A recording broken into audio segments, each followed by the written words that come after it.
I'm back with another episode for you guys today. So this is a very last thing that I'm going to show you guys with brioche dough that you can use, because I'm almost out of dough. Well, I'm technically out of dough after this one. So for the ingredients for this one, we're going to make conchas. So forgive me if I'm not pronouncing the name right, or my accent's a little bit too there, but definitely that is what we're going to make. So you're going to need some brioche dough, fermented, ready and set to go. But for the topping, you're definitely going to need some powdered sugar, which I have here 6.5 tablespoons of some white powdered sugar. Then I have 4.5 tablespoons of some shortening here, and then I have a total of 9 tablespoons of some bread flour. So the very first thing that we're going to go ahead and do is we're going to cream our shortening and our powdered sugar together on a low speed. Same technique as if we were doing with butter and sugar, but this time we're just doing it with shortening and some powdered sugar. So go ahead, add your powdered sugar, add your shortening, and go ahead and give it a mix. Creaming should take anywhere between 3 to 5 minutes. You don't want to over cream it.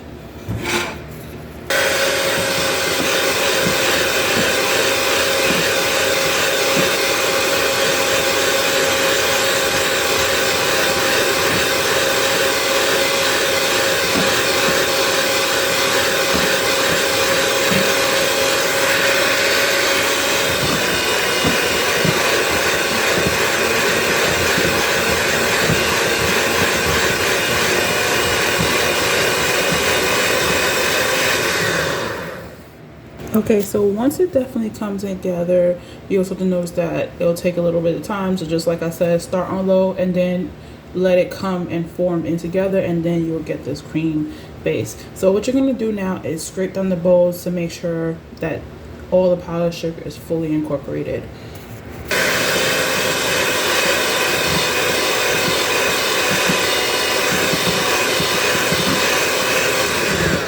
So once that is done, you're going to go ahead and add in your bread flour.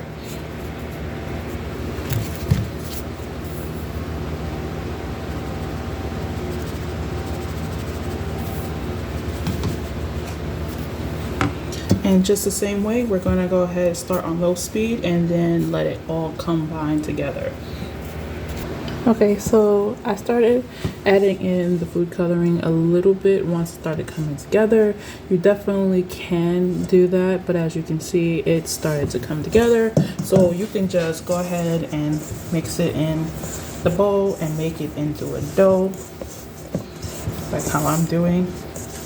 And if you're not happy with the color, you can still use the same bowl that you started mixing it in and combined it together. I went with a reddish pinkish color today, but you could choose whatever color you want.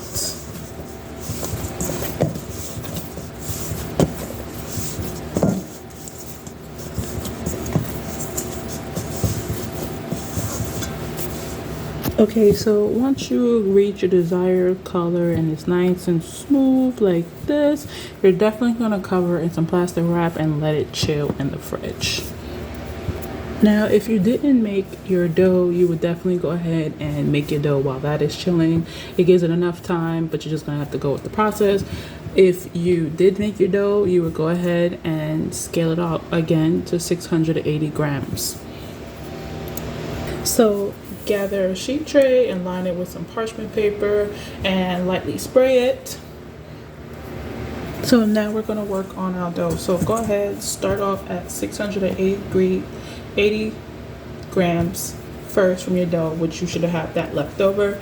And then you're going to go ahead and take your 680 gram dough. After you scale it from that, you're going to scale it again to 85 grams. I'm saying degrees. So 85 grams, you're going to definitely go ahead and scale it to it. So depending on how much you get, I'm only doing 3 because I had to portion out my dough for everything. So 680 grams all the way up to 85 grams. So what we're going to do is we're going to go ahead and do the same thing like we did before. We're going to go ahead and make it into a ball. And just roll it tightly just like I'm doing here. Continue doing that until all your dough is completely done. Okay, so once you're done, you're going to go ahead and place it on your parchment paper that's been sprayed. I'm just putting them apart from each other just because I only have a few, so definitely do what you need, right? And then we're going to go ahead and take our egg wash. Be advised, I use 1 whole egg and just whisk it up, and I use that whole egg out throughout the whole bread process. Just don't put too much where it could get on the bottom and it burns, so just put enough.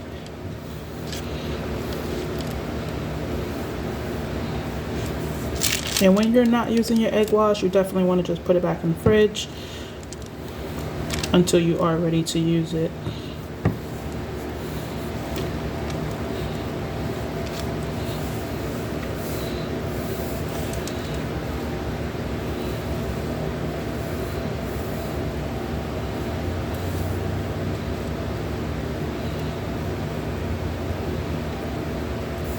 So once you finish your last one, you're definitely going to go ahead and take some plastic wrap, and you're going to definitely go ahead and cover it and allow it to proof.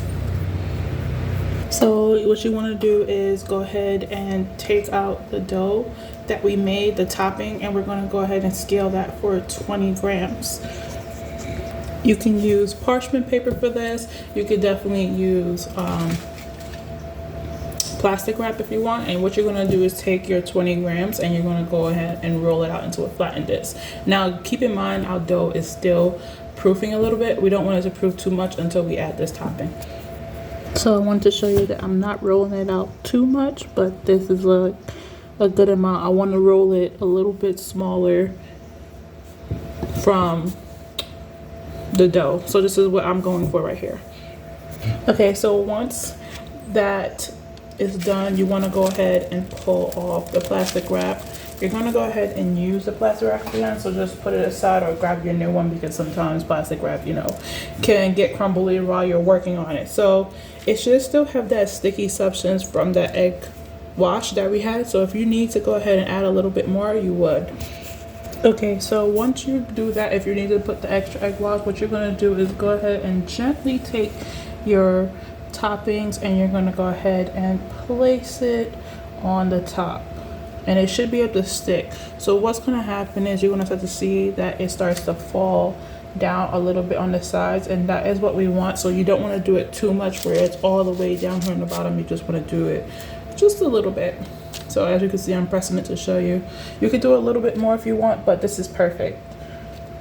You just want it to like fall over the top. So go ahead and add all your pieces to your dough, and I'm gonna show you the next step. So the next thing you're going to do is just basically score. As you can see, I went ahead and made like a diamond shape right here on this one. I just went lengthways like that using a paring knife, and then I went parallel to where I went, so down, and I'm going to show you again on this one.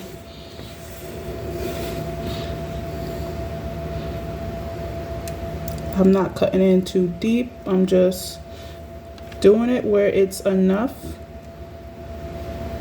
to just cut the topping, not the bread. And this is good if you have, one of those small knives. I'm using my paring knife here. And then I switch my hand to go to a different angle.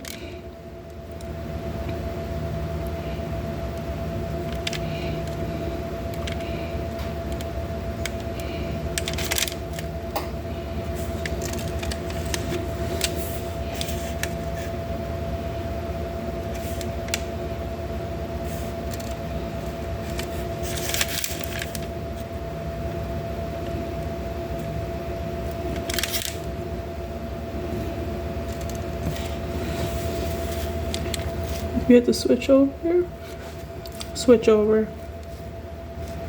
Make sure you're doing it to make yourself comfortable. So like if you're a right-handed person, you would go right-handed. If you're left-handed, you would do left-handed. So this is our diamond shape here. Definitely. And then we had this plain one over here. You could do whatever you want. You could do swirls. Just make sure it's not, like I said, too difficult. So once you have your diamond shape or swirls on top of it, you're going to go ahead and cover this back in plastic wrap and let it proof again for an hour, hour and a half, maybe 2, depending on your temperature of the room. And you'll see that this will basically double up and the topping will start to fall and droop, which is still going to give this little gap space of the bottom. And I'll show you that in a minute. After some time, this is what it definitely looked like. As you can see, I deeply cut this one way too deep, but that's okay. It's still going to be edible and still really great. So after that hour and a half, definitely 2, I want to tell you a trick. If you want to speed up the process, you definitely can proof your food and your bread in the oven. I highly recommend to do it if you really are in a rush, but when you take your time to prepare like any type of bread or bagels, you know, or bialys and stuff like that, it's so much more love that goes into it when you take your time. So after it definitely proofs for that 2 hours mark, you're gonna go ahead and bake it in the oven at 350 degrees Fahrenheit until it's a golden brown color. Okay, so these are what it looks like after the oven. Definitely let it cool completely before you go ahead and enjoy. And because mine's just fresh out the oven, I won't be able to show you guys the interior crumble, but the interior crumble definitely looks like all the other stuff before. It took me 25 minutes at 350 degrees oven in my oven. So definitely if you want to start at 15 minutes and keep an eye on it, then go ahead with that, but definitely 25 minutes for me. Now if you do more, I would definitely keep it, you know, away from each other, just like how I have it, or use a bigger street tray as long as your oven can fit it. So I hope you guys like this episode. Please don't forget to like this, share, and subscribe.